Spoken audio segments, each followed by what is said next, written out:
Well, Tarin, thanks so much for joining me today. I really appreciate it. Thank you so much for having me, David. It's a pleasure to be here.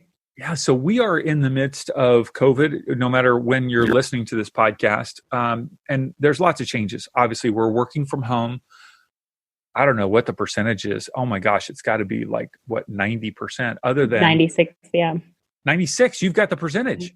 I saw a percentage. I'm not entirely sure if it's correct, but I saw a 96 percentage the other day. Wow. Wow. Okay. Mm-hmm. And a lot of people are out of work, obviously.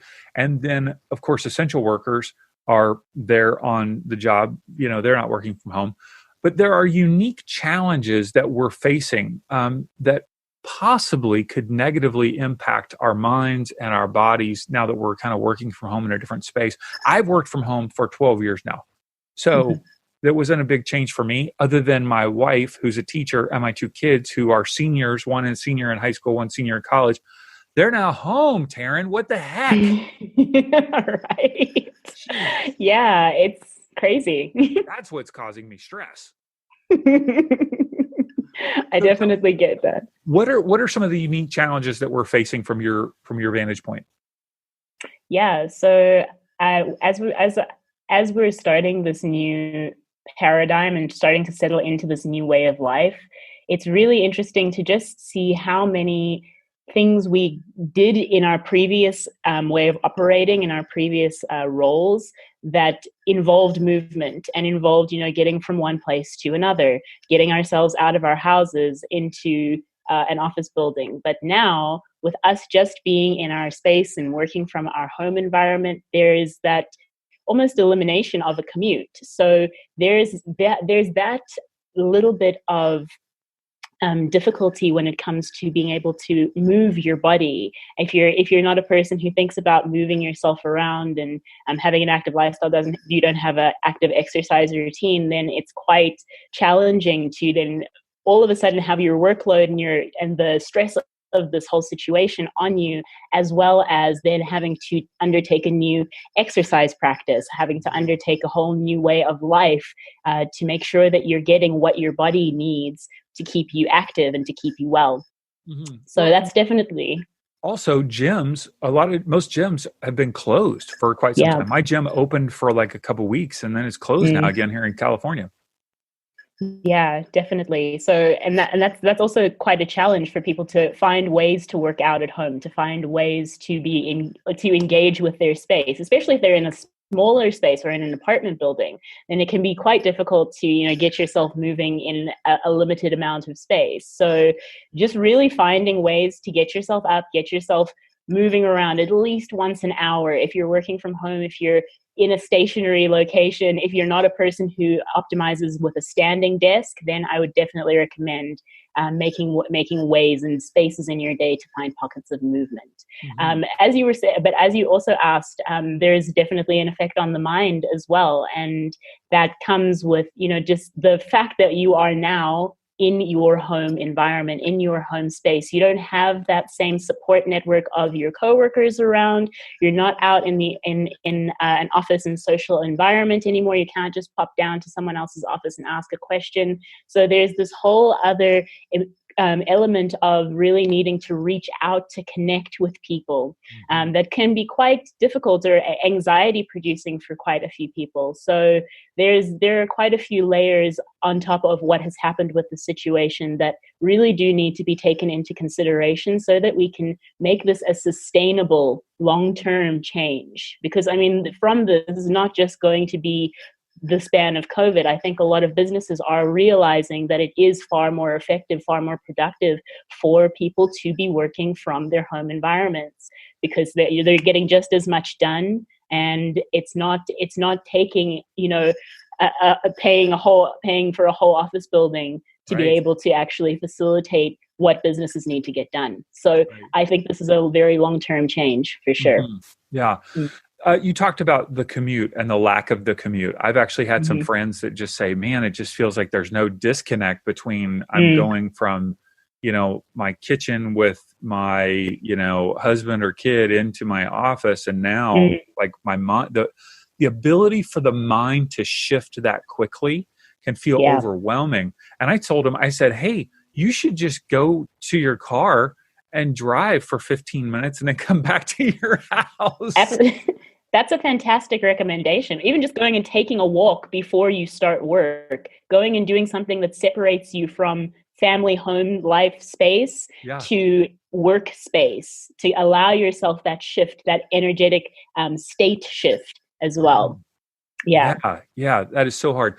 So one recommendation that you would have is to somehow walk, or I could even see like a meditation or driving, anything.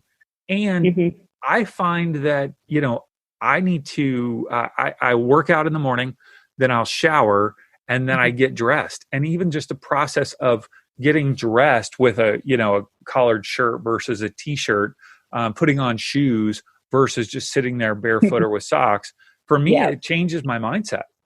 Absolutely. Yeah, because it prepares you to be going somewhere, to actually be engaging with the day. I think there is that tendency for us to, slip into the pattern of maybe wanting to work on the couch, or wanting to work in bed, or wanting to not wanting to shower or get ourselves ready. And those are the ways that this really starts to deteriorate how much space we're making between our home environment and our work environment. And really, that is the most important thing, the most important differentiation factor, just because it does need to be separate.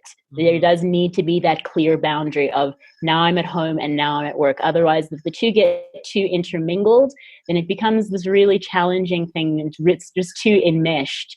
And it becomes really difficult for you to find your rest, find the places where you can actually have downtime and decompression with your family, rather than you're in office or work mode. So, would you also recommend that while people are working, they wear pants, Tarin? Look, I definitely do recommend pants. I have pants on right now. I just want you to know, I have pants on. Yeah, me too.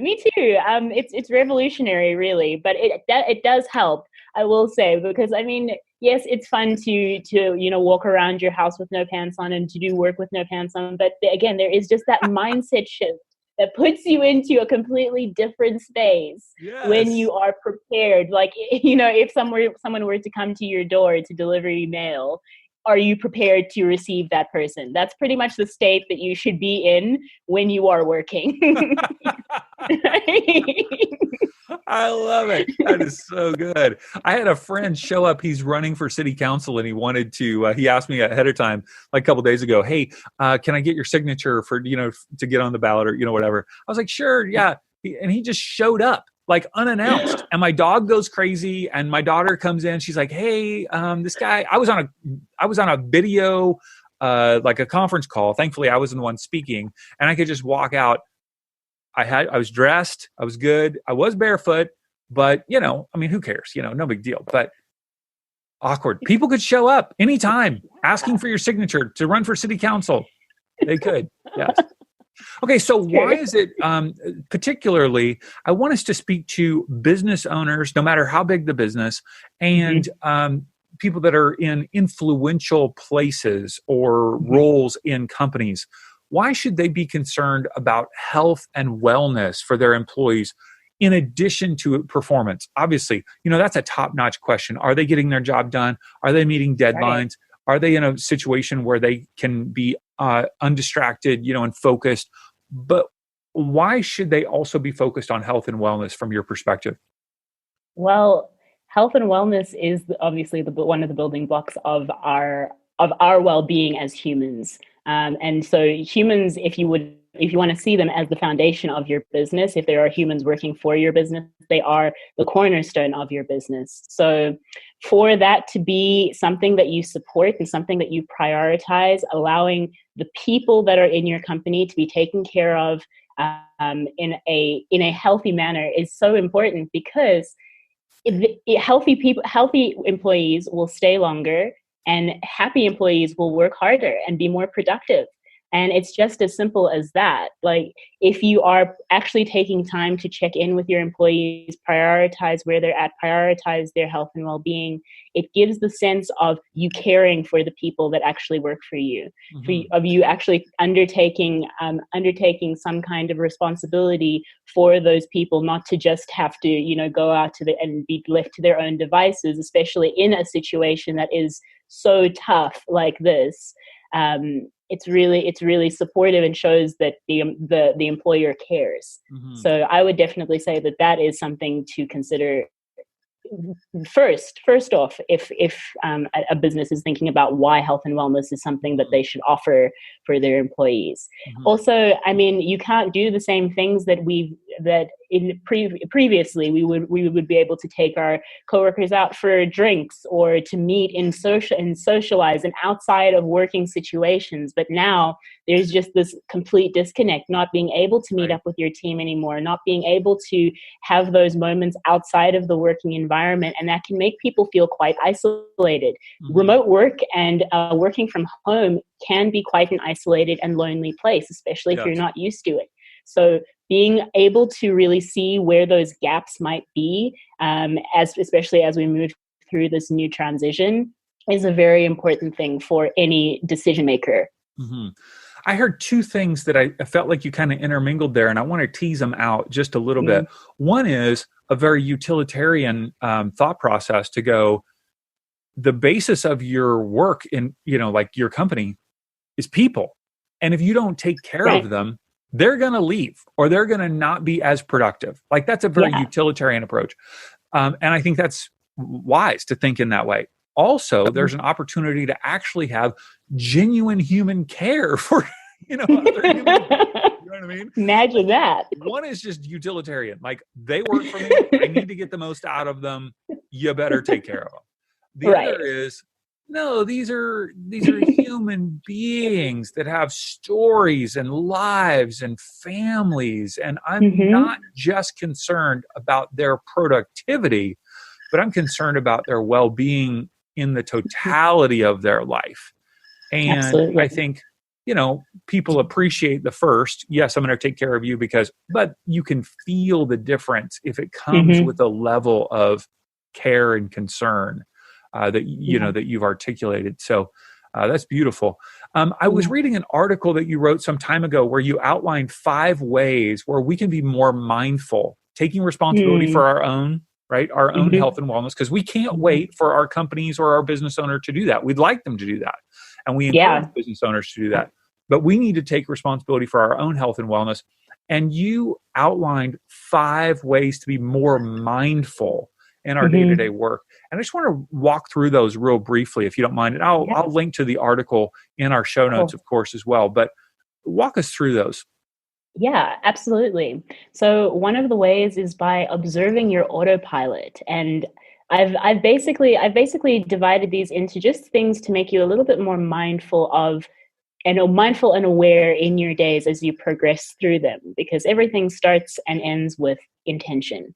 So basically, the first way to be more mindful is to observe your autopilot. Observe the places in your life, the areas in your life where you're just going into unconscious brain function. You're just moving through your days with the automatic responses of your brain, the learned responses of your brain, and reacting in some ways to different situations. So to be able to start to become more mindful in your days, become more mindful in the decision-making process, it's really about learning to just take a step back and be the witness to yourself, being the witness to your own processes, and starting to just take stock of where the things that you are doing are not by choice, but rather by learning, by conditioning, and just doing them for the sake of this is what you've always done. Give me some examples of how that might be either helpful or detrimental.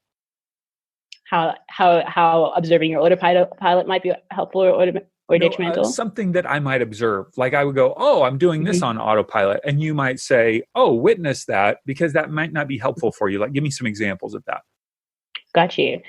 So something that you might be doing that's detrimental to your growth might be just speaking a certain way about yourself, having a story that you are a certain type of person. There are people who say, I'm just the kind of person that, and you don't realize how powerful those words are, because you're saying that you are a person that cannot change outside of that definition that you've placed for yourself, outside of that very limited the realm of whatever it is you've boxed yourself into. Sure. Right. So that can be a really detrimental effect You're of just thinking that automatically. You're on autopilot as you speak, as you think it, and as you say it. Okay. Yes, absolutely.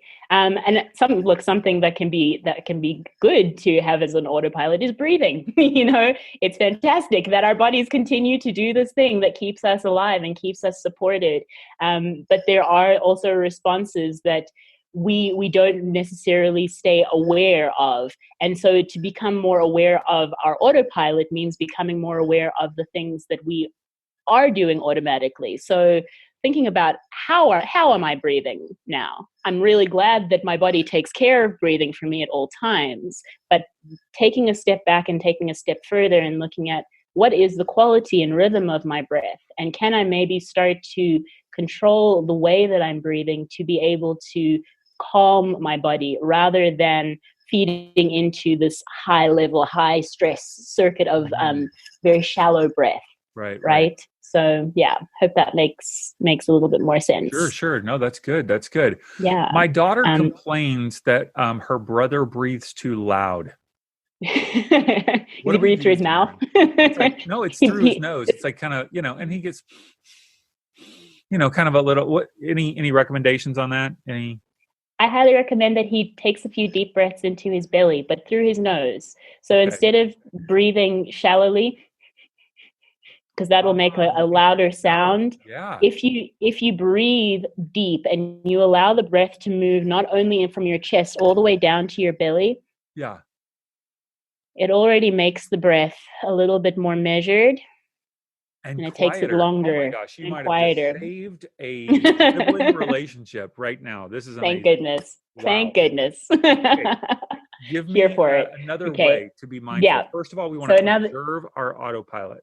Observe the autopilot. The second way to be more mindful is to be aware of your posture, to be aware of the position that your body is in space. I see so many people just almost falling through space as they walk, or, kind of leaning up against things, or hunching themselves over on things, and not really taking time to be conscious of the effect that posture is having on the rest of their body or the rest of their day. So they'll sit slumped over a desk or over a phone and then wonder why they have shoulder pain or why they have a knee injury.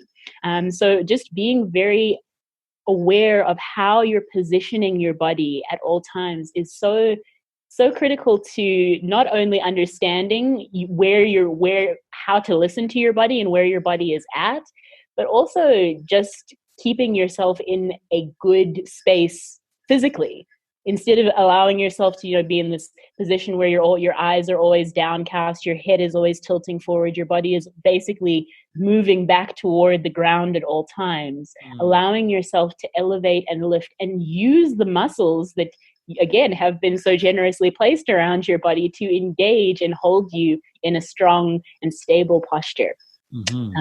Yeah. Beautiful. Yeah. Okay, keep going. Keep definitely. keep okay going. All right. So then I'd say the next one would be to consciously arrive and leave spaces. This is weird. Yeah, this is weird. Yeah. Come on, Tarin, tell us. So basically, it is a weird one, but we touched on it a little bit before when we were talking about the fact that it's really difficult to differentiate, being in your kitchen and with your family, and then you all of a sudden have to go to work. You all of a sudden have to go to a new space and bring yourself into a completely new mindset, completely new way of looking at things, and that means that you have to end off one interaction, end off one type of situation, and then move to the next with consciousness. So how do I do that? So not only just saying hello and goodbye, But when you are leaving a situation, wrapping yourself up, like, so saying like, thank you so much for your time. I'll see you later. And then you leave. You can do whatever you want. If you're a person of ritual, then do whatever you feel like you need to do to cut yourself off from that space. But when you leave a space, you leave it there. You don't take it with you. You don't carry it into your next interaction. You don't carry it into your next meeting. You leave that space and the people that were there and all of the things that were there in that area. When you move into a new space, sometimes I like to just sit myself down, take a nice deep breath, a full deep breath, and say, I am here, because it just grounds me into the present moment. It grounds me into what I need to do next, not what I was doing before. I'm not thinking about what I need to do later on. I'm fully present with whatever I am doing in this moment. So, wow. And how is that beneficial? Why should I do this?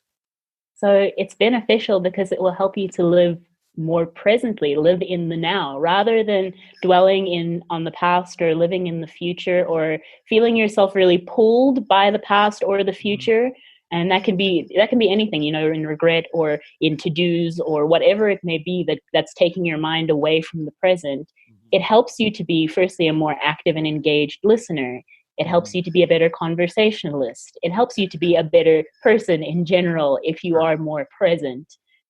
So really consciously doing those small things to just, leaving that interaction, moving on to the next interaction. You're already giving respect to the person that you are interacting with, because you're giving them your probably one of the best gifts you could give them, which is your time and your attention. Sure. Beautiful. Okay. So we've got observe your autopilot, be aware of your posture, consciously arrive and leave. What's next? Do things that your future self will thank you for. So this is something that I've been experimenting with for probably about 10 years. And it's basically just to get myself to do things, to keep myself motivated to do things that I don't want to do. I think about future Tarin, and I think about the fact that she would really appreciate having the bed made when she comes home. That's where this all started. So it was this thing where I was finding it really difficult to make my bed. I was finding it really difficult to get all of these small tasks done. And I just started thinking about it from my own perspective of how can I do things that I would thank myself for, that I would appreciate? Because I care about myself and I want to take care of myself. So I have to think forward for myself for, am I going to appreciate this decision in the future, or am I not going to appreciate it? And it's a really good tool to think about what you're doing and the decisions that you're making. Is your future self going to thank you, or is your future self going to be like, why did you do that? Why have you set me at this disadvantage? And now we have to move forward from this place, rather than a place where you could have just taken the small task in the first place and done it would have been done. But it is a beautiful thing when you're doing things for yourself. You're like, you know what? My future self would definitely thank me for this. So I'm just going to do this now. I'm going to get it sorted and squared away. And when that moment comes, that you are literally in that future moment and you're doing that activity, you're like, wow, I'm so glad that is done. I'm so grateful to myself for doing that. Absolutely. And it helps you to just, again, show that little bit of self-love and incorporate that into your everyday as well. So that could be, and by the way, I don't know if you can hear it or our listeners can hear it, but like 5 doors down from where we live, they've torn down a house and now they're like, I think for the next year and a half, they'll be building that house. It takes forever for a house to be built. So I'm like, great. I've got all this sound on my podcast. I can't worry about it, Tarin. It's real life. What am I going to do? No, it is what it is. I also can't hear a thing, just so you know. Good. Yeah. And for those who are listening, this is super crazy. You're in South Africa right now because you were on business and you literally can't leave. Can't leave. The borders are closed. Yeah. Borders are closed. So can't get out of here. And so are you renting like an apartment or what? I am at an Airbnb that has not ended. Just stayed at the Airbnb. Stayed at the Airbnb, and I just keep extending every month. I'm actually in the process of moving to Mexico. So until that comes through and I can officially get the government papers signed to leave the country, then that'll happen. But until that happens, I'm just happy where I'm at. I'm grateful to be here. I'm really grateful for how things ended up and where I landed. So no complaints on my end. Well, I'm sure the Airbnb owners are happy to have you there. So yeah, I'm sure they are. They're getting yoga sessions. Oh, really? Yeah. That's great. For sure. That's so fun. Okay, so teach us the last one, the last of 5 ways to be more mindful. Yeah, absolutely. So the last one is to listen more and speak less. And this is something that I would highly recommend if you are just wanting to learn a little bit more about people. If you're interested in people and behavior, then a beautiful way to learn about human nature and the human condition is to just observe. And so all of these tips are about observation and awareness. But this is awareness of not only how you are interacting and being around other people and the effect that you have on other people, but also just learning different dynamics, being able to take a step back and see. It's really a superpower to be able to see the dynamic of a group, or to understand where the energy of the group is at, or to just even know how to respond rather than to react to people and what they are saying. So again, learning how to listen is a skill that has to be trained and it has to be built up, just like any other muscle. So, yeah, that's awesome. I know that you actually have co-founded a company called Remote Team Wellness, and you help businesses and companies cultivate wellness in their company, in their organizations. Give us some examples of how business owners can actually do that? Like, what are some ways that they could do that on their own, or even work with you to cultivate health and wellness in their companies? Yeah. So one of the first ways is by making it a priority. So you have to make it a priority and schedule time for it. Otherwise, it's just not going to happen. So that's definitely one of the most practical things, to actually implement a wellness program, to reach out to a wellness service provider and make sure that you have someone that is taking care of the wellness for your team, to making sure. And when I say the word wellness, it often gets misconstrued as just being, just your health.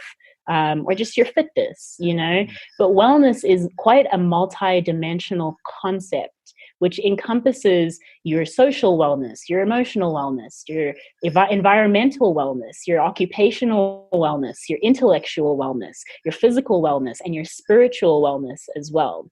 So there are so many different layers and facets that really do define what it means to be well. So having someone to really think about and check in on those elements of taking care of the human element of your corporation is so vital and important as well.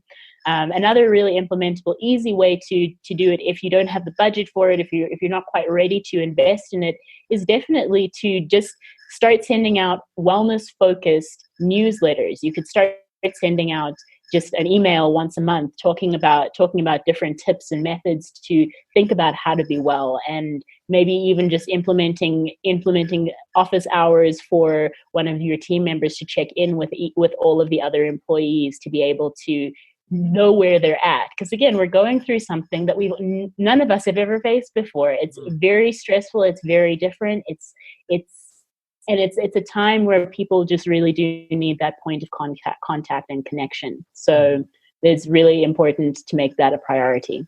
And so tell me, if I called your organization, your company, and said, hey, I'm wanting to implement some health and wellness programs at our business, what are the options? Like, what would you tell me that you could provide?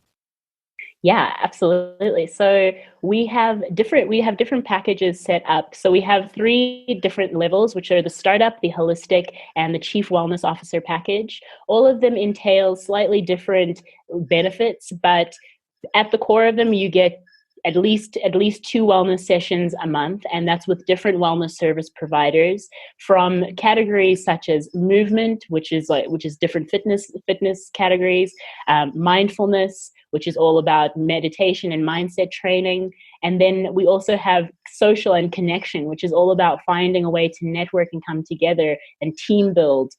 So it really just depends. We would have to go through an assessment, a wellness assessment for your company, and just find out what your priorities are, where you're at as a company, and what you're really looking for to build and build that team connection.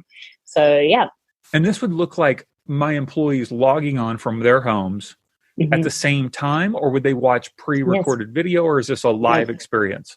Yep. Remote Team Wellness is a completely live virtual experience. So everyone would basically just get a link and join the call at the same time.